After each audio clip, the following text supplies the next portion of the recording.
associa esses níveis de maturidade, não dizendo que cada um desses níveis tem uma relação específica, mas parece que diante daqueles ataques que a igreja estava sofrendo, ao escrever essas verdades e direcioná-las para um público de maturidade espiritual específica, João atende a uma necessidade daqueles crentes. Os irmãos vão entender melhor o que eu estou querendo dizer ao longo da exposição, mas então João não está falando de faixas etárias.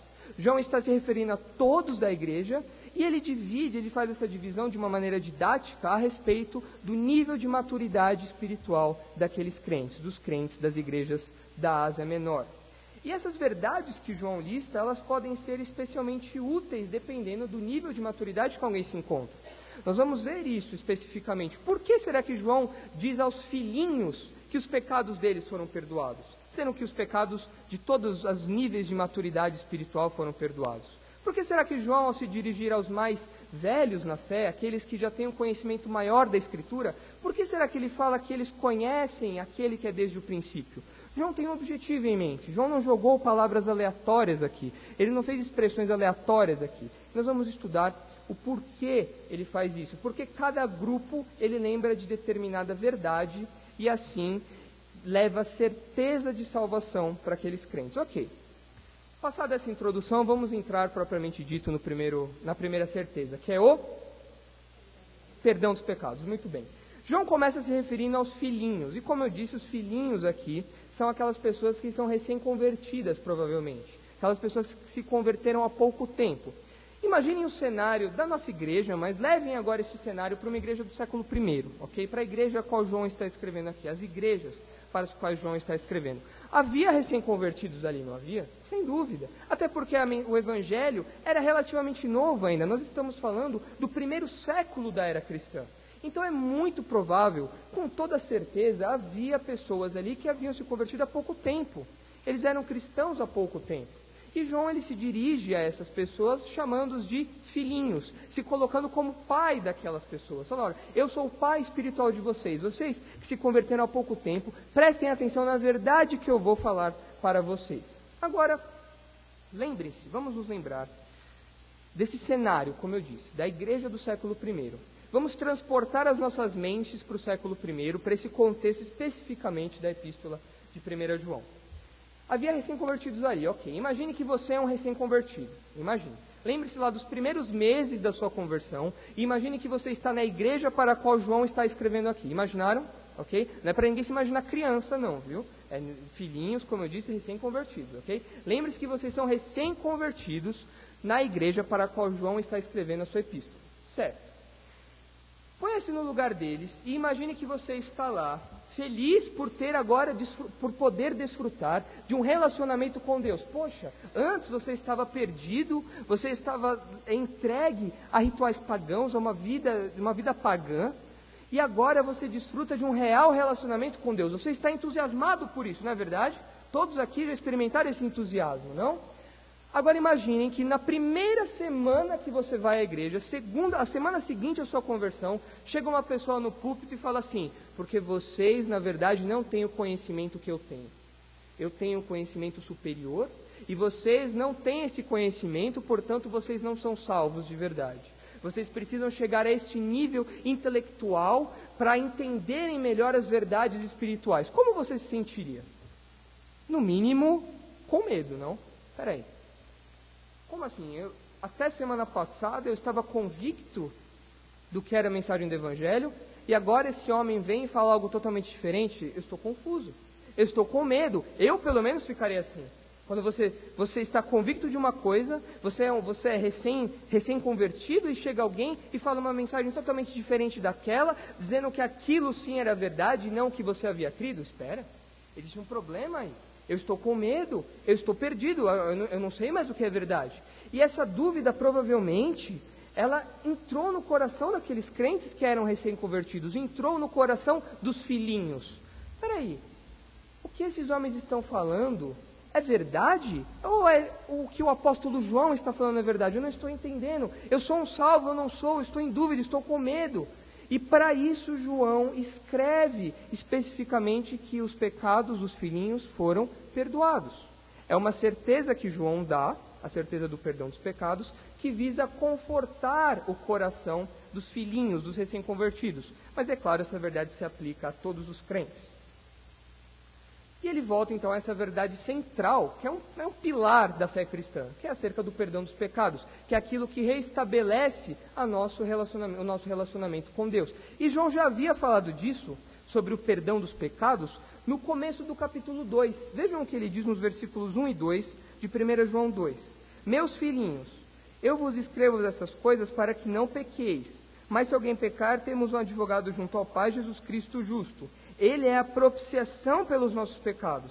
E não somente pelos nossos, mas também pelos pecados de todo mundo. Propiciação pelos pecados é algo que está intimamente relacionado ao perdão dos pecados. Então vejam como esse parênteses de João não é um parênteses tão desconexo. Ele, na verdade, ele está falando, olha, diante de tudo aquilo que eu falei, eu estou confirmando a fé de vocês. Eu estou falando que vocês, de fato, são crentes, porque os pecados de vocês foram perdoados. É isso que João faz, relembrando essa verdade central da fé cristã. Todos os crentes, todos aqueles que entregam a sua vida a Cristo, eles são, inevitavelmente, confrontados pelo pecado. Apesar de hoje em dia o pecado não ser uma pauta muito presente nos púlpitos das igrejas e até mesmo nas supostas pregações do Evangelho, todos os crentes, eles precisam confrontar a realidade do pecado. Eles se veem diante do pecado, não é verdade? Afinal de contas, o pecado é a rebelião contra Deus. E Jesus nos salva desta rebelião. Ele nos tira essa culpa, Ele nos perdoa pelos pecados. Então todos nós precisamos confrontar essa realidade acerca do pecado. Isso é inevitável e não foi diferente com aqueles crentes. Agora, quando nós olhamos para a realidade do pecado, nós nos lembramos do peso que isso tinha sobre as nossas costas. A ilustração que John Bunyan usa em O Peregrino é uma ilustração muito adequada. Ele fala que o peregrino ele tinha um fardo imenso sobre as suas costas. Era um fardo pesado, o fardo do pecado. Todos nós reconhecemos isso antes de nos convertermos. Quando nós estamos a alguns passos da conversão, a primeira coisa que nós fazemos é assumir que nós somos pecadores. E isso traz um peso enorme sobre as nossas costas, não é verdade? Assim como trouxe, era um fardo enorme para o peregrino de John Bunyan. É um fardo enorme e isso nos traz desespero. Os irmãos já tiveram aquela sensação de você ter algo muito pesado sobre si e aquilo te desespera e você precisa tirar aquilo de cima de você e você não consegue? Já aconteceu isso com os irmãos? É algo desesperador. E o pecado fazia isso conosco. Todos os crentes experimentaram isso, essa realidade desesperadora. E aí entram as tentativas vãs de tentar pagar o preço por esse pecado. Desde boas obras, não é verdade? As pessoas dizem que elas irão para o céu porque elas fazem coisas boas. Isso nós sabemos que não é verdade, isso não existe. Sacrifícios ou autossacrifícios. Por exemplo, Lutero, antes de conduzir aquela reforma incrível que ele fez, a reforma protestante, ele mesmo, ele se martirizava, ele batia em si mesmo. Às vezes ele chegava a desmaiar, dizendo que ele precisava fazer aquilo para alcançar a salvação. Rezas imensas. Os irmãos já pararam para pensar que o terço tem muita bolinha para você rezar? Você faz rezas e mais rezas, mas rezas, aquilo não acaba. Você faz rezas imensas, repetições imensas, achando que aquilo vai te levar para o céu. São tentativas vãs, rituais místicos. Hoje nós vemos vários disso, as novenas, aquelas coisas estranhas, aqueles rituais místicos, daquelas religiões que muitas vezes nós nem ouvimos falar. Nós apenas sabemos por causa de um amigo que frequenta determinada religião e contou para nós. Rituais místicos horrendos. Ou até mesmo doutrinas esotéricas, uma coisa intelectualizada, que era o caso, por exemplo, dos gnósticos aqui. Tentativas vãs de se achegar a Deus e conseguir o perdão dos pecados. Através desses meios, as pessoas não são salvas. São tentativas vãs de apagar o desespero, de tirar o fardo do pecado das costas do pecador. Nada disso anula a culpa. O desespero pelo perdão continua sobre nós. Nós continuamos sedentos por perdão. Agora ponha-se novamente no lugar daqueles crentes do século I, os recém-convertidos. Você tem um medo no seu coração agora. Você se lembra do fardo que era o pecado para você. Você se lembra do quão pesado era essa realidade para você. Você se lembra disso, está muito fresco na sua memória. E então, com aquele conflito, com aquela coisa que ninguém sabe o que é verdade mesmo, se é o que João fala, ou se o que os gnósticos estão falando é a verdade, você se lembra e fala, eu não posso voltar àquele estado, eu não posso voltar àquele estado com aquele fardo nas minhas costas, eu não posso, e o desespero então aumenta. É isso que se passava pelo coração daqueles crentes, de muitos crentes daquelas igrejas. Eles estavam aflitos. Espera, eu preciso ter a certeza do perdão dos meus pecados. Eu não quero voltar a sentir aquele peso que eu sentia antes. Mas então João os conforta, dando a certeza de que o pecado deles foi perdoado. E foi perdoado pelo nome de Jesus. Atos 4:2 deixa bem claro que não existe nada nem ninguém, além do próprio Cristo, que pode perdoar os nossos pecados. Atos 4, capítulo 12. Atos 4, versículo 12. É um texto conhecido, Atos 4:12 diz assim: E não há salvação em nenhum outro, pois debaixo do céu não há outro nome entre os homens pelo qual devamos ser salvos. Não existe nada, nem ninguém além de Cristo que possa nos perdoar os pecados. Não existe nenhum outro nome debaixo do céu, e não há outro nome entre os homens pelo qual devamos ser salvos. João relembra essa verdade quando ele diz que os nossos pecados, os pecados dos crentes, são perdoados pelo nome de Jesus. Agora, o nome de Jesus, irmãos, não é algo místico. O que nós vemos hoje é as pessoas pensarem que o nome de Jesus é algo místico. É comum nós vermos pessoas fazendo orações totalmente antibíblicas e no final colocarem em nome de Jesus. Eu determino isso em nome de Jesus. E se a pessoa não coloca o nome de Jesus, aí não vai acontecer, porque é o nome de Jesus que tem poder, né? Irmãos, não é somente o nome que alega, que traz poder a alguma coisa, isso não existe. Isso não é uma realidade bíblica. O nome de Jesus não é algo místico. Se você ficar falando Jesus, Jesus, Jesus, não vai acontecer nada na sua vida. O máximo que vai acontecer é alguém falar para você ficar quieto. O nome de Jesus não é místico. Quando as pessoas falam, o nome de Jesus tem poder, ok, mas não é o nome de Jesus que tem poder, não é o J, o E, o S, o U e o S que tem poder, até porque a Bíblia não foi escrita, a Bíblia, os tempos de Jesus, o idioma no tempo de Jesus não era o português, ele não chamava Jesus. Então não é o mero nome que tem poder, é o próprio Jesus. É o próprio Jesus quem perdoa os pecados. Na cultura bíblica, no universo bíblico, quando o texto diz que se refere especificamente ao nome de alguém, ele provavelmente está se referindo à pessoa propriamente dita, e não somente ao nome.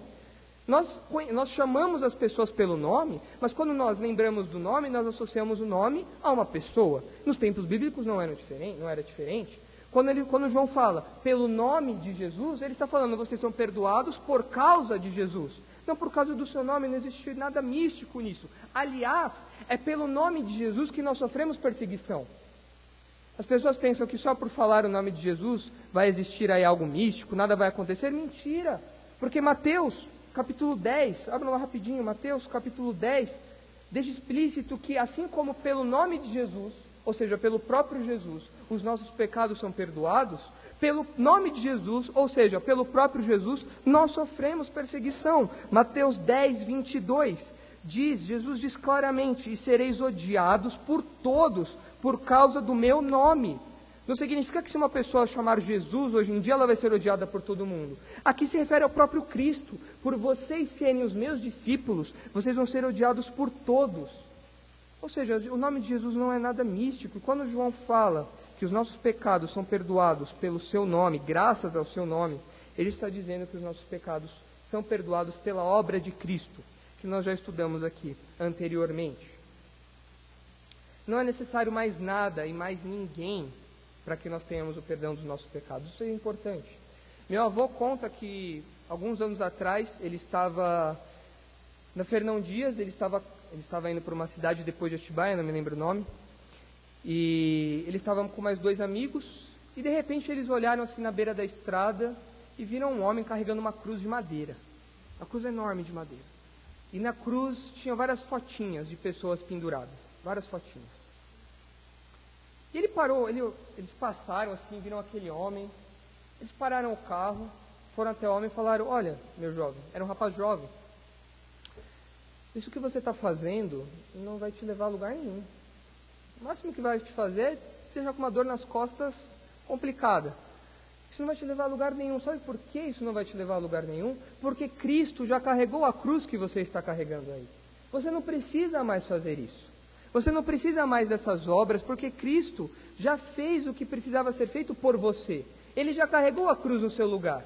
Então aquele homem parou, falou, de fato, deixou a cruz cair ao chão e falou, de fato, hoje eu ouvi o que é de fato a mensagem do Evangelho. Aquele homem até então estava sendo enganado.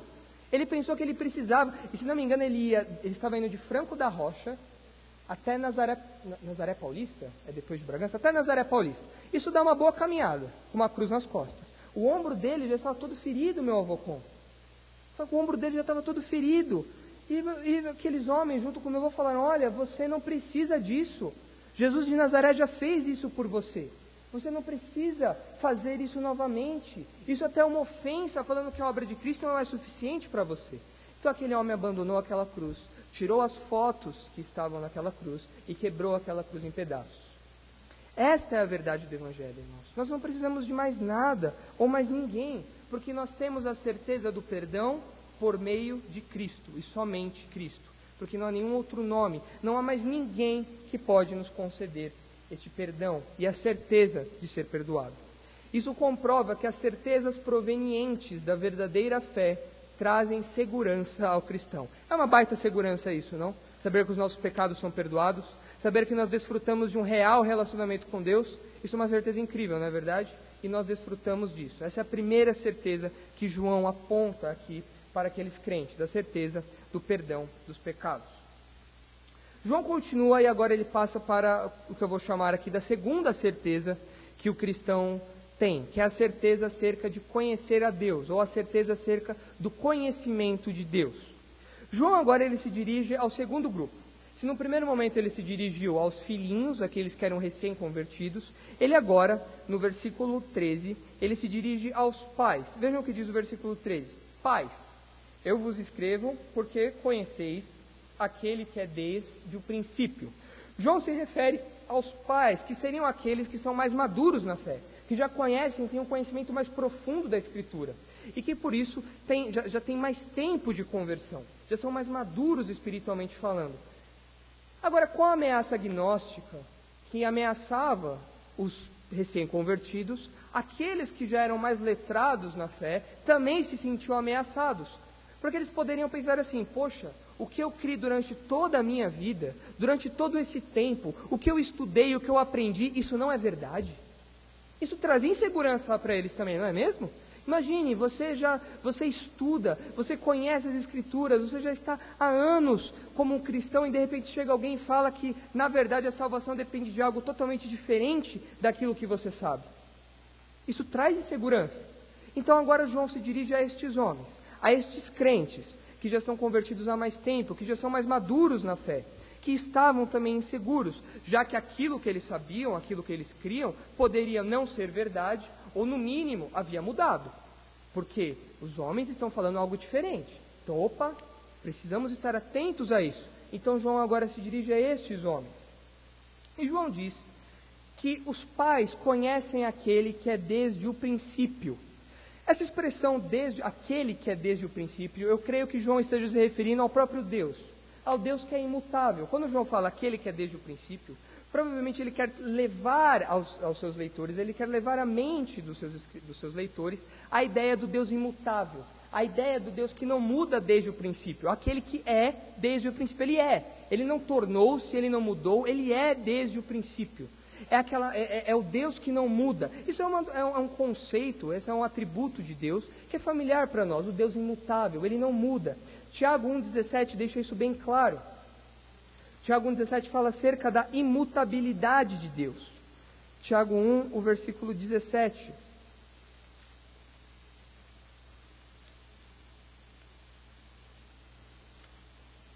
Tiago 1,17. Toda boa dádiva e todo dom perfeito vem do alto e descem do Pai das luzes, em quem não há mudança nem sombra de variação. Deus não muda. Essa é uma verdade que existe desde o Antigo Testamento. O texto de Malaquias também fala isso, que Deus, eu sou o Senhor e eu não mudo. Deus não muda. E João fala, vocês conhecem este que não muda, este que é desde o princípio, vocês conhecem ele. Então João provavelmente está se referindo ao conceito da imutabilidade de Deus, ao atributo de Deus, que é a sua imutabilidade. Os homens, eles estavam falando que eles tinham um conhecimento especial de Deus. E é interessante nós vermos que João fala que, na verdade, quem conhecia a Deus eram aqueles homens, os cristãos, não os falsos mestres. Os falsos mestres não conheciam a Deus, apesar de se gabarem de ter um conhecimento especial. Agora, o que aqueles homens falavam era muito diferente do Deus do Antigo Testamento, era muito diferente da doutrina bíblica, era muito diferente da mensagem apostólica. E João fala, olha, vocês conhecem aquele que é desde o princípio. Como pode aquele que é imutável mudar a doutrina tão rapidamente assim?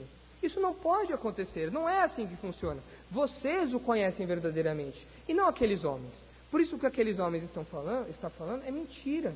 Porque vocês realmente conhecem a Deus. E vocês sabem que Deus não muda. As doutrinas de Deus não mudam do dia para a noite, como esses homens estão dizendo. Esse conhecimento que eles se gabam de ter é uma grande mentira. Eles não conhecem nada, porque Deus não muda. E isso traz conforto ao coração daqueles homens, já que eles estavam com a paz ameaçada, não é mesmo? Eles têm o conforto de saber que eles conhecem o Deus verdadeiro e imutável. Eles têm o conforto de saber, eles têm a alegria, a paz de saber que eles conhecem a mensagem salvadora deste Deus imutável. Então eles não precisam ficar temerosos, porque eles conhecem. Agora, irmãos, essas mudanças que os gnósticos faziam no século I, não é novidade, não é exclusivo daqueles tempos e não é novidade para nós hoje. Semana retrasada, acredito que alguns irmãos tenham acompanhado, que a Igreja Católica fez um sínodo.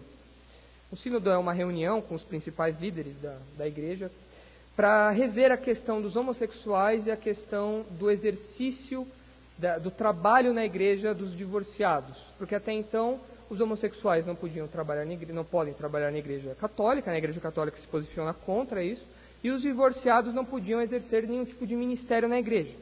E na semana retrasada, o sínodo, liderado pelo Papa Francisco, ele trouxe à tona a ideia de que a Igreja Católica está começando a reformar as suas doutrinas. A notícia diz, Igreja Católica sinaliza possíveis mudanças a gays e divorciados. Isso está no Jornal da Globo, no site do G1. Primeiro relatório do Sínodo dos Bispos pede proteção a homossexuais. Além disso, pode prevalecer o sim à união entre pessoas divorciadas. Ou seja, a Igreja Católica, que antes não permitia o recasamento de pessoas divorciadas, estão alterando a sua doutrina para ser uma religião mais popular, uma religião mais condizente com os nossos tempos, não é mesmo? É isso que acontece com aqueles que não conhecem aquele que é desde o princípio. Eles mudam. E isso não é exclusivo dos católicos, não. Pelo contrário, outras seitas fazem isso também, os mormons. Alguns anos atrás, os mormons eles eram a favor da poligamia. Um homem podia ter mais de uma esposa.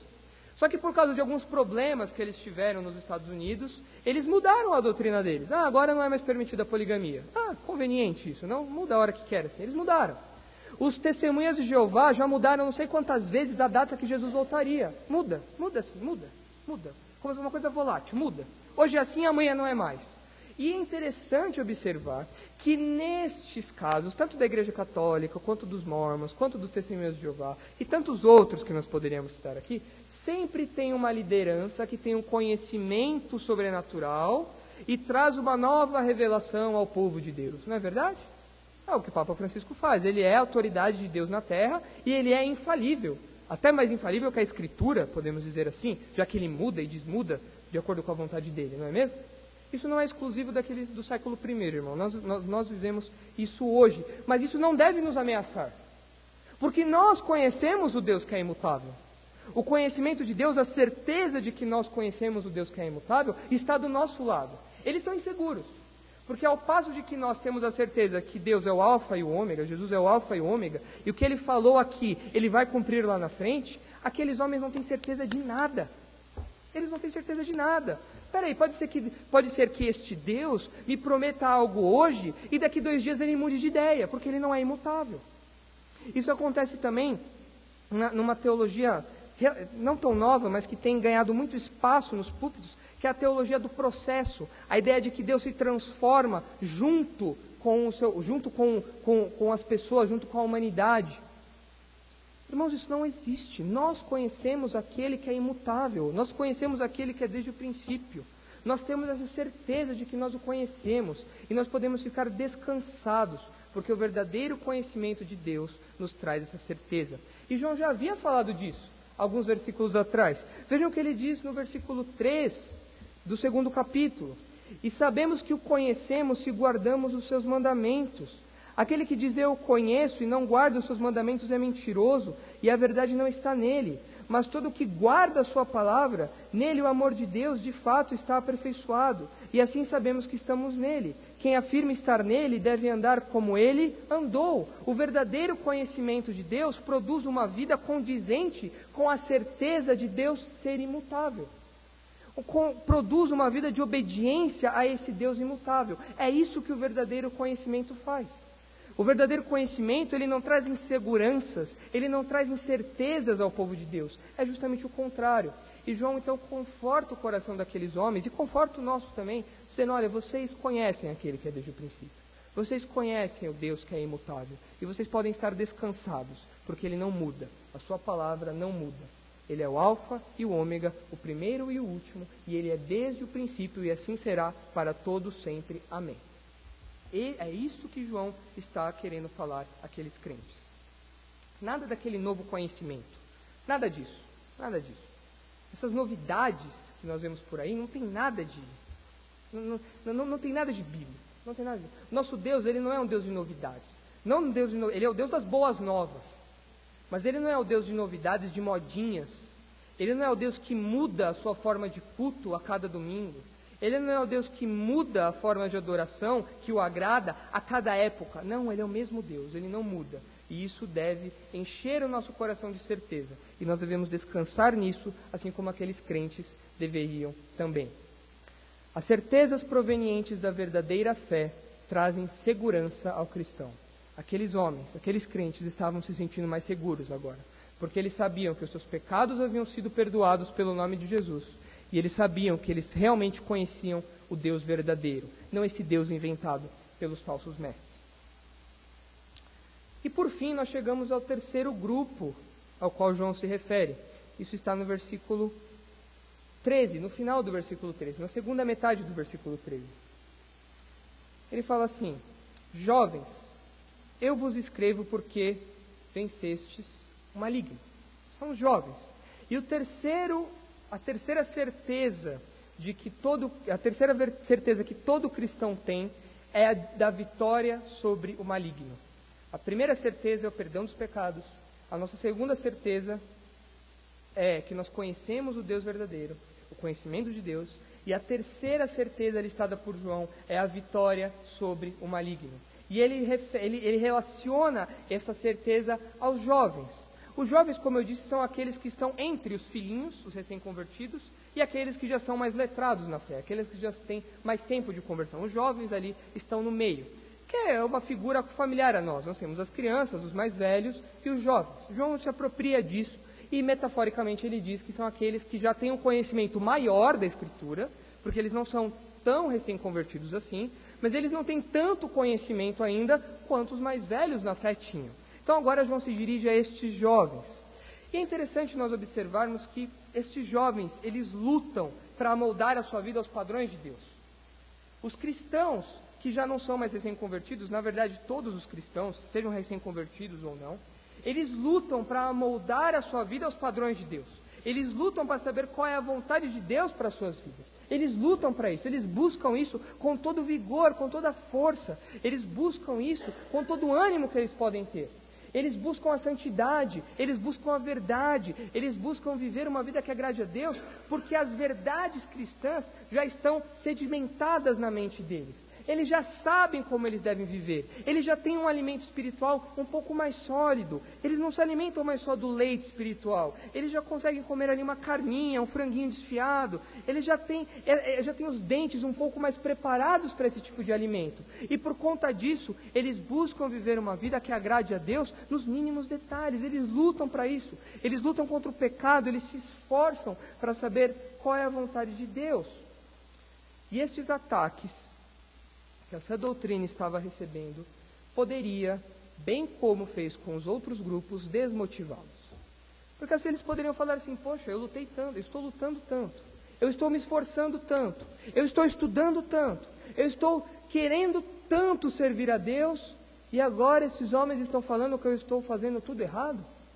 Isso pode desmotivá-los também, assim como fez com os outros dois grupos. Mas então João se dirige a estes homens e fala: olha, vocês não precisam temer, porque vocês venceram o maligno. E então João nos lembra acerca da vitória que os crentes têm sobre o diabo, a vitória que os crentes têm sobre Satanás. Satanás é um forte inimigo, irmão. Satanás é um forte inimigo. Nós corremos em dois riscos nesse campo. Nós podemos superestimar a ação de Satanás, ou nós podemos subestimar a ação de Satanás. Superestimar a ação de Satanás é achar que tudo que acontece é culpa do diabo. Então vamos supor, o marido adulterou com a sua esposa. A culpa é de quem? Do diabo. Do diabo. Quem mandou o diabo colocar aquela mulher ali perto do homem? Quem mandou? Né? Culpa do diabo. O jovem que ele está sendo convidado para ir para uma festa com os amigos, ele sabe que vai ter bebida, ele sabe de tudo isso. A culpa dele é de quem? Do diabo, não é mesmo? Porque, irmãos, o diabo recebe culpa de coisas que ele não faz. Isso eu garanto. O diabo recebe culpa de coisas que ele não faz. Porque as pessoas esquecem que o diabo não é o nosso único inimigo. Nós temos 3 inimigos: o diabo, a carne e o mundo. O mundo está sob o domínio do diabo, ok. Agora a carne, irmãos, é a gente que lida com ela. É a nossa natureza pecaminosa que luta constantemente contra o nosso espírito. Então, não me venham com desculpas essas pessoas que se usam dessa falácia de que tudo é culpa do diabo. Não me venham com isso, porque isso é mentira. A Bíblia deixa bem claro que nós somos responsáveis pelos nossos atos também. E nem tudo que acontece no mundo é culpa do diabo, ok?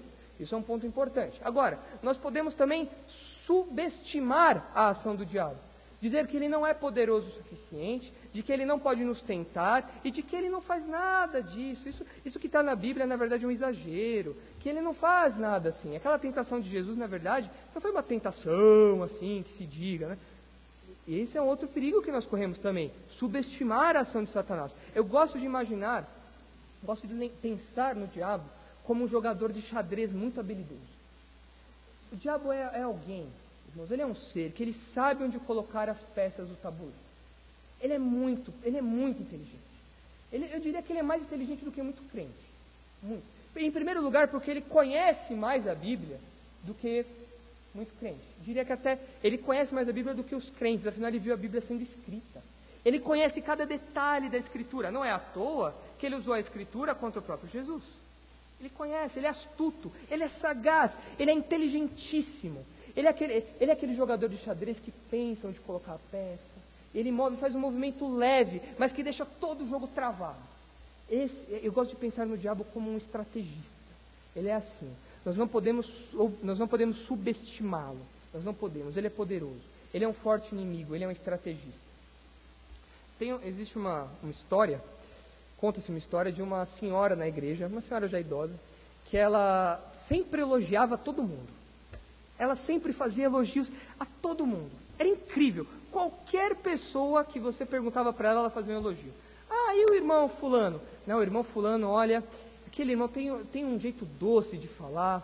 Aquele irmão, ele fala de um jeito tão meigo. E a irmã tal? Nossa, aquela irmã, ela cozinha muito bem. Nossa, aquela irmã, ela tem um cuidado pelo que ela faz. E o irmão tal? Não, o irmão tal, todo mundo, irmãos, todo mundo que você perguntava para ela, ela falava algum elogio. Até um dia que um espertinho chegou e falou: eu vou perguntar uma coisa para essa senhora. Irmã, a senhora acha que todo mundo tem, né? Todo mundo é muito, muito bom, né? Tem uma qualidade, né? O que a senhora quer dizer do diabo?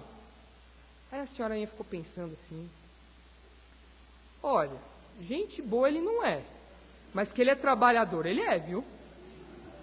E não é verdade, irmãos? Satanás é um trabalhador incansável. Ele é incansável, ele não para, ele não poupa esforços em nos destruir. Ele sabe que ele não vai ter mais a nossa alma, porque a nossa alma já está com aquele que da mão de quem ninguém pode tirar. Ele sabe que a nossa alma está ali, ele sabe que a nossa vida está ali, mas ele vai fazer de tudo para destruir a nossa vida. Ele sabe disso. Ele trabalha incansavelmente para isso. Ele trabalha com todas as forças para isso. Ele não poupa recursos para isso. Ele usa tudo que está disponível à mão dele para nos destruir. Tudo. Ele faz tudo isso, ele é incansável. Ele é incansável. Agora, como nós podemos vencer Satanás? Porque o texto fala: jovens, vocês são fortes e vocês venceram o maligno. Como nós podemos vencer Satanás? Eu tenho uma teoria. Eu acho que nós podemos vencer Satanás amarrando ele, né? Que é como nós... está amarrado em nome de Jesus. Eu repreendo isso em nome... Ainda uso o nome de Jesus ainda, né? Veja, né? Está amarrado. Ou expressãozinha mística também dos nossos tempos, não? Não existe isso na Bíblia. Onde você vê na Bíblia, está amarrado? Eu acho super engraçado. É trágico, mas eu acho engraçado essa expressão, porque as pessoas elas falam isso sem ler a Bíblia, não é possível. O que Miguel fez em Judas 9, quando ele disputava o corpo de Moisés com Satanás? O que ele fez? Ele gritou: está amarrado, Satanás. É isso que ele fez? Não, ele falou: o Senhor te repreenda. Se Miguel é um senhor arcanjo, né? Por favor, é um dos anjos mais poderosos do exército de anjos de Deus. Miguel falou: o Senhor te repreenda. Quem somos nós para falar está amarrado? Eu juro que eu imagino a cena. Quando alguém fala está amarrado, o diabo cai assim, amarrado. Gente, isso não existe. Isso não existe. É fruto do misticismo evangélico que permeia os nossos dias. Isso não existe. Você não amarra o diabo. Não é assim que você vence o diabo. Não é assim que você vai vencer Satanás. Não é assim, não é amarrando. Não é assim. Como vencermos Satanás então? O texto nos responde. E ele nos responde isso no versículo 14. João agora vai repetir as expressões que ele usou anteriormente. Ele vai falar assim, no versículo 14: crianças, eu vos escrevi porque conheceis o Pai. Pais, eu vos escrevi porque conheceis aquele que é desde o princípio. Ok, isso aqui nós já vimos. Ele repetiu.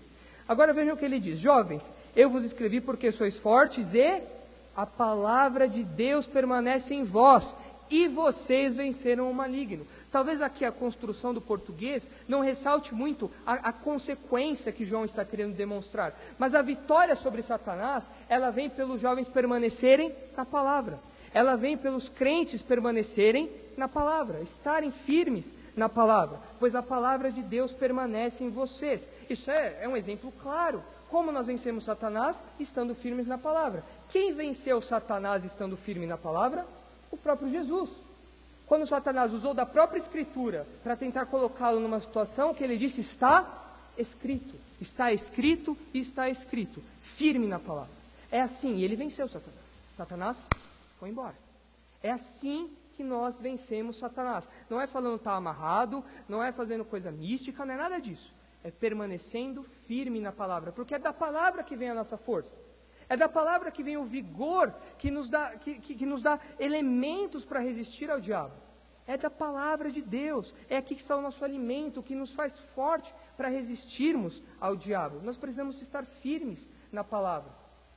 Especificamente aqui, irmãos, especificamente nesse contexto de 1 João, qual o apóstolo João escreve, é especialmente importante que aqueles crentes estivessem firmes na palavra. Sabe por quê? Porque o maior recurso do diabo, creio eu, seja a mentira e o engano.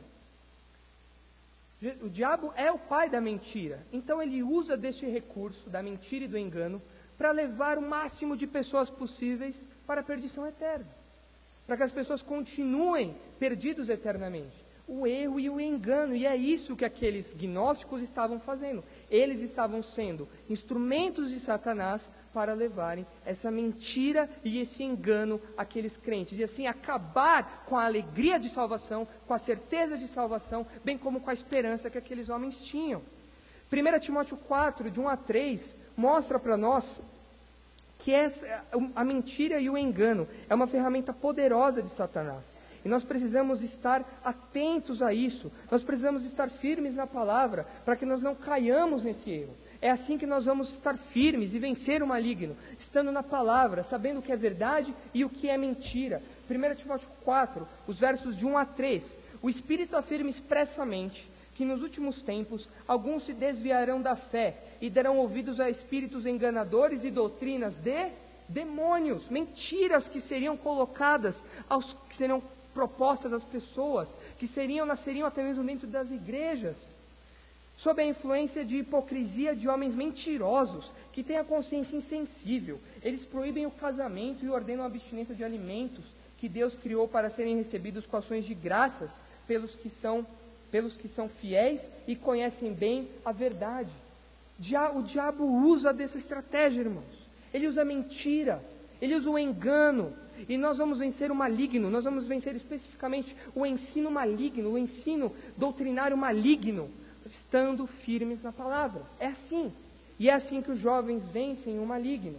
E João já disse isso. Voltemos para 1 João, ele já havia dito isso a respeito da vitória sobre o erro, da vitória da verdade sobre o erro, nos versículos 7 a 11, que nós estudamos pouco tempo atrás.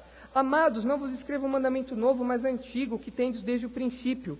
Esse mandamento antigo é a palavra que ouvistes. João está se referindo à palavra de Deus. Olha, ele está falando, este é o mandamento. 8, contudo, o mandamento que vos escrevo é novo, verdadeiro em Cristo e em vós, pois as trevas vão passando e já brilha a verdadeira luz.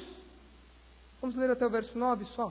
Brilha a verdadeira luz. As trevas da mentira estão se dissipando. E a luz da verdade, a luz de Cristo já brilha através de vocês. Porque vocês estão firmados na palavra de Deus. É assim que nós vencemos o maligno, irmãos. A verdadeira luz de Cristo já brilha em nós e dissipa as trevas das mentiras de Satanás. E essa é a certeza que nós temos, que nós derrotamos Satanás. Que Satanás está vencido. Nós temos essa certeza. Porque isso está condicionado a estarmos firmes na palavra de Deus. E todo cristão, todo aquele que tem a verdadeira fé, ele tem o perdão dos pecados, ele conhece a Deus e ele está firme na palavra de Deus. Ele precisa crescer nisso, firmado na palavra de Deus. É assim que ele vencerá o diabo, que ele vencerá o maligno. Isso comprova que as certezas provenientes da verdadeira fé trazem segurança ao cristão. Não é verdade? Aqueles homens, aqueles crentes, poderiam se sentir mais seguros diante dessas certezas? Com certeza, não? Eles poderiam agora estar com o coração descansados, sabendo que os seus pecados foram de fato perdoados, sabendo que eles realmente conheciam, eles sim conheciam o Deus verdadeiro e imutável, e também eles tinham a certeza de que eles haviam derrotado Satanás e os seus ensinos malignos. Mas e para nós, irmãos? Ok. No primeiro momento, a implicação direta, óbvia para nós, é que nós também podemos nos apropriar dessas certezas, não é verdade? Nós podemos. Nós fazemos isso, aliás, nós devemos. O cristão, ele tem certeza de salvação porque ele tem essas certezas de que os seus pecados foram perdoados, de que ele conhece e desfruta de um relacionamento com Deus, e de que ele derrotou Satanás e os seus ensinos malignos, bem como o seu domínio. Nós não estamos mais debaixo desse fardo. Essas são as nossas certezas. Mas eu gostaria de, com isso em mente, com essas certezas em mente, eu gostaria de me dirigir aos mesmos públicos que João se dirige aqui, aos filhinhos, aos jovens e aos pais. Gostaria de me dirigir a esses três públicos, seguindo aqui a linguagem que João utiliza. Eu quero que você, portanto, identifique se você é um filhinho, se você é um jovem ou se você é um pai na fé, ok? Se você é um recém-convertido, se você já tem algum tempo, uma maturidade espiritual, ou se você já é alguém que já tem uma maturidade, um conhecimento bíblico mais profundo. Identifique isso. Faça uma análise. Veja, eu acho que eu sou um filhinho. Ok. Guarde isso para você. Vou dirigir agora algumas orientações, algumas verdades aos recém-convertidos, em primeiro lugar, aos filhinhos. Quando nós nos convertemos, irmãos, pela graça de Deus, um enorme entusiasmo toma conta de nós. Nós nos sentimos motivados a fazer todo tipo de serviço a Deus. Nós entramos na igreja e queremos mudar tudo. Nós estamos entusiasmados, nós estamos com um ânimo que nós nunca tivemos antes. Essa é uma marca da conversão. Nós sentimos esse entusiasmo forte, essa alegria, essa experiência intensa. Nós nos aproximamos muito de Deus, nós nos aproximamos muito da igreja. Nós temos esse entusiasmo característico da nossa conversão. Só que parece que com o tempo isso vai passando. Parece que com o tempo isso vai passando. E aquele entusiasmo que você tinha, parece que ele vai desvanecendo. Parece que ele vai sumindo aos poucos. Você já não tem tanto vigor. Você ainda tem vigor, é claro, afinal de contas agora você é um jovem, não é mesmo? Nós estamos falando dos filhinhos ainda.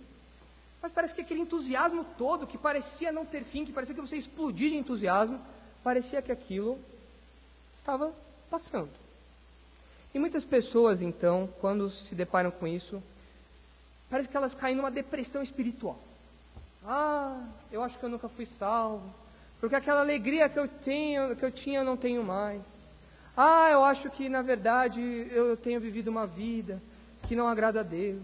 E as pessoas caem nessa depressão espiritual. É claro, a autoavaliação é sempre necessária, mas a murmuração de graça não é típica dos cristãos. E essas pessoas começam a se questionar tanto, que elas realmente esquecem daquele entusiasmo que elas tinham. Eu acho que é natural esse entusiasmo inicial passar. Os irmãos já ouviram aquela história, os casados aqui vão poder dizer melhor do que eu, que quando você namora alguém, você está apaixonado, não é mesmo? Não é? Wellington, não é verdade? Você não era apaixonado pela Michelle quando vocês namoravam? Uma paixão avassaladora, não é mesmo?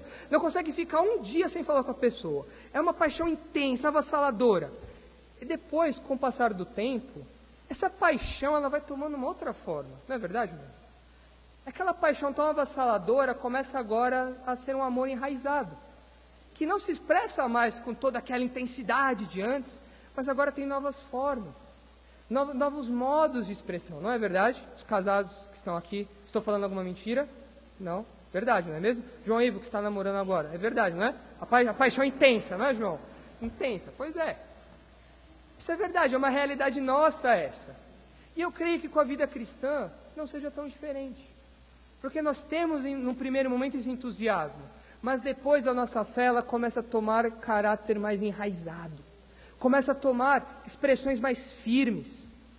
Agora, se você é um recém-convertido e você está com medo de chegar a essa fase, onde essa paixão se torna um amor enraizado, se você está com medo de cair nessa depressão espiritual, ou se você já se acha nessa depressão espiritual, a Bíblia fala que nós devemos crescer no conhecimento de Deus. Por que nós devemos crescer na graça e no conhecimento de Deus? Porque é quando nós estamos firmes no conhecimento de Deus que nós não cedemos a essa depressão.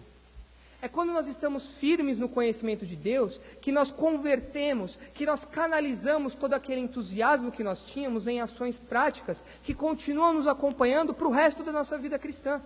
Porque agora eu posso não ter aquele entusiasmo, mas eu continuo firme no meu propósito de agradar a Deus, eu continuo firme no meu propósito de conhecê-lo mais, eu continuo firme no meu propósito de viver uma vida que agrade a Ele, e para isso é fundamental que eu esteja firme na palavra de Deus.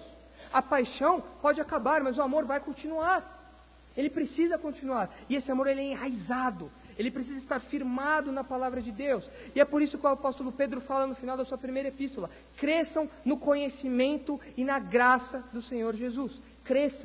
Cresçam, porque quando alguma dificuldade vier sobre vocês, quando aquele entusiasmo começar a passar, quando as dificuldades começarem a bater mais forte, não é a paixão que vai fazer vocês ficarem firmes, é o amor enraizado, é o amor firme, é isso que vai fazer vocês ficarem firmes. Então, aos recém-convertidos, aos filhinhos, estudem, dediquem-se ao estudo da palavra de Deus. Dediquem-se, aproveitem esse entusiasmo para estudar o máximo que puderem e continuem assim pelo resto da vida, porque aí então estaremos firmes na palavra de Deus, e aquela verdade de que nós vencemos Satanás continuará sendo realidade em nossas vidas. Agora, se você se identificou como um jovem na fé, como alguém que já não é tão recém-convertido, já tem algum tempo de conversão, lembre-se que a vitória sobre a mentira está na palavra de Deus, ok? A vitória sobre a mentira está em permanecer firme na palavra de Deus. As lutas, irmãos, elas são travadas em nossas mentes. As lutas, elas são travadas em nossas mentes. Os jovens na fé, ou melhor, aqueles que, todos que experimentam a conversão, todos que vivem a conversão, todos que vivem a realidade da conversão, todos que são salvos, sabem que o principal campo de batalha que nós temos é a nossa mente. É a nossa mente. Constantemente nós estamos sendo bombardeados. Parece a faixa de Gaza a nossa mente. A todo momento sendo bombardeado. A todo momento. A todo momento vem um pecado e tenta nos bombardear. E é um campo de batalha intenso. E se nós não estivermos firmes na palavra, o que vai acontecer? Nós vamos cair. Nós seremos derrotados. E nós precisamos então estar firmes como Jesus e falar, está escrito. É assim que nós vamos vencer. Agora, como eu disse, irmão, Satanás é estrategista. Satanás, ele é muito inteligente. E muitas vezes ele infla, ele enche o coração das pessoas com orgulho. Sabe qual tipo de orgulho? Eu já não sou um recém-convertido, eu já conheço as verdades da fé cristã fundamentais, então eu vou estudar muito pouco da Bíblia, eu não preciso de tudo isso não. Agora, eu precisava antes, agora eu já sou mais desenvolto na fé. Não preciso disso. Então Satanás coloca orgulho nos nossos corações. E aí, a queda é certa. Porque nós deixamos de nos alimentar da palavra de Deus. Nós deixamos de ficar firmes naquilo que é o nosso suporte, naquilo que permite que nós vençamos Satanás. E então, nós caímos. Não é à toa que a Bíblia fala, resistam ao diabo e ele fugirá de vós. Como resistir ao diabo? Estando firme na palavra de Deus. Não deixe que Satanás encha o seu coração com orgulho. Nós precisamos constantemente da palavra de Deus. Isso não é somente para os filhinhos, para os jovens ou para os pais. Isso é para todos. Agora, se você é um pai na fé, essa última admoestação serve para você também. Não pense que porque você tem anos de conversão, que você tem anos na igreja, não pense que você não precisa estudar as Escrituras. Nós temos uma mente que esquece das coisas muito rapidamente. Eu aposto que toda vez que nós lermos a Bíblia, nós lemos uma vez, lermos de novo, nós vamos ver verdades que nós nem lembrávamos. Nós precisamos estar firmes, e o fato de nós sermos, ou de alguém ser mais velho na fé, alguém já ter mais tempo de conversão, não o exime dessa responsabilidade e da necessidade de estudar as Escrituras. Avalie a sua vida espiritual. Se você se colocou nesse personagem, né, nessa figura que João utiliza, de um pai espiritual, que já conhece profundamente as verdades da Escritura, avalie a sua vida. Você realmente domina os assuntos que tangem a sua fé? Se você vai falar, eu domino, sei de tudo, sou PhD, então deixa eu falar uma coisa. Você não domina nada. Nada. Porque nosso Deus é um Deus infinito. E para nós dominarmos qualquer mínima parte, qualquer mínimo tipo de conhecimento de um Deus infinito, nós precisaríamos ser infinitos também. Eu não sou infinito, creio que os irmãos também não sejam, eu não sou Deus, tenho certeza que os irmãos também não, então nós não sabemos de nada. O que nós sabemos é minúsculo. O que nós sabemos é uma piscininha de 1000 litros. Até é perigoso falar disso aqui em São Paulo, né? Perigoso levar uma multa. Uma piscininha de 1000 litros diante da infinitude do oceano de Deus. Nós não sabemos nada. E se você se considera um pai na fé, amigo, você precisa se dedicar ao conhecimento das Escrituras. Vejam o que diz Hebreus 5, capítulo 12. Hoje eu estou confundindo capítulos com versículos. Hebreus capítulo 5, versículo 12. Hebreus 5, 12.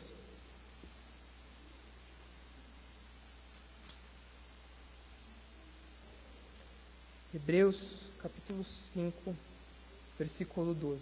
Se você é um pai na fé, isso não te exime de responsabilidade, pelo contrário, isso coloca mais responsabilidade ainda sobre você. De fato, embora já devesseis ser mestres, ainda precisais que alguém vos ensine de novo os princípios elementares da palavra de Deus, e vos tornastes necessitados de leite e não de alimento sólido. Vou ler de novo. De fato, embora já devessem ser mestres, vocês já deviam saber de tudo.